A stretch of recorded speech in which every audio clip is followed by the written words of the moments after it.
After 14 long years, General MacArthur comes home. Preceded by Mrs. MacArthur and followed by 13-year-old son Arthur, the hero of the Pacific debarks at San Francisco to deafening cheers.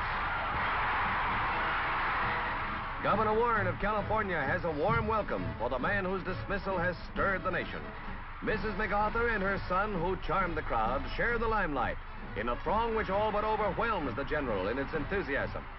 This was but a prelude to a parade the following day, during which 500,000 San Franciscans cheered themselves hoarse all along the line of march. All political aspirations were firmly rejected by the Pacific commander. A little Korean miss sees General MacArthur drive off to receive an ovation from the city whose earthquake and fire he helped fight 45 years before. A joint meeting of the two houses of Congress is assembled to hear General MacArthur state his case on the Far East policy.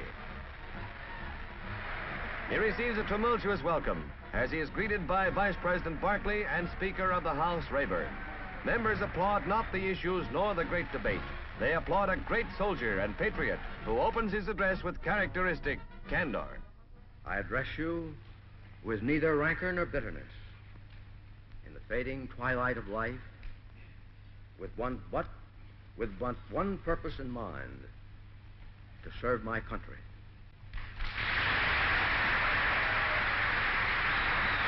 The applause of members subsides as the general points out the vital necessity of retaining Formosa in the chain of Pacific defenses that will keep war from United States shores. For that reason, I have strongly recommended in the past, as a matter of military urgency, that under no circumstances must Formosa fall under communist control.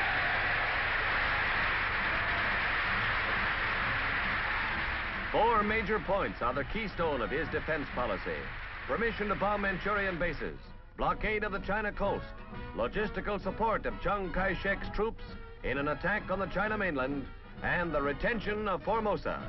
His military appraisal of the situation. That from a military standpoint, the above views have been fully shared in past by practically every military leader concerned with the Korean campaign, including our own Joint Chiefs of Staff.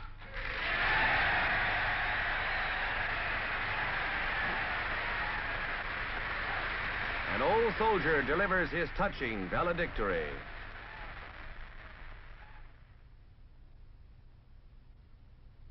I am closing my 52 years of military service.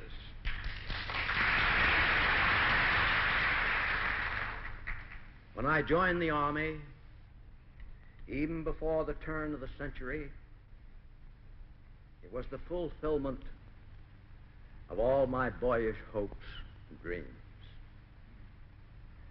The world has turned over many times since I took the oath on the plain at West Point, and the hopes and dreams have long since vanished. But I still remember the refrain of one of the most popular barrack ballads of that day, which proclaimed most proudly that old soldiers never die. They just fade away. And like the old soldier of that ballad, I now close my military career and just fade away. An old soldier who tried to do his duty as God gave him the light to see that duty. Goodbye.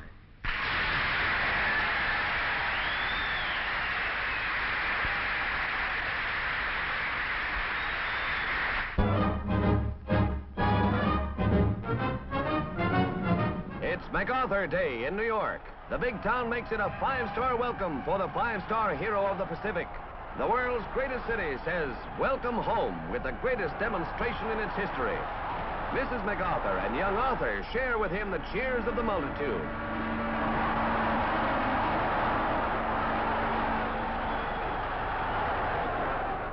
carelessly tossed match ignites a pile of ticker tape just after the general's car passes. The veritable blizzard of paper is a full measure of New York's enthusiasm. East side, west side, all around the big town, they form solid walls of humanity for 37 miles along the homecoming route. And the weather, perfect.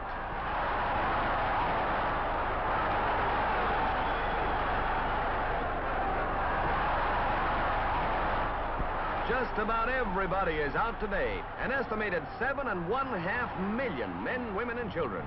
City Hall Square is jammed. From Mayor Impellitteri, a scroll and a medal, tokens of New York's affection and esteem.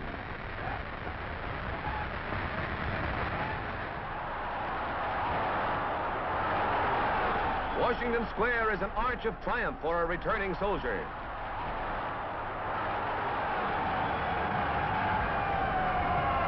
It tops all other demonstrations in a demonstrative city's long history.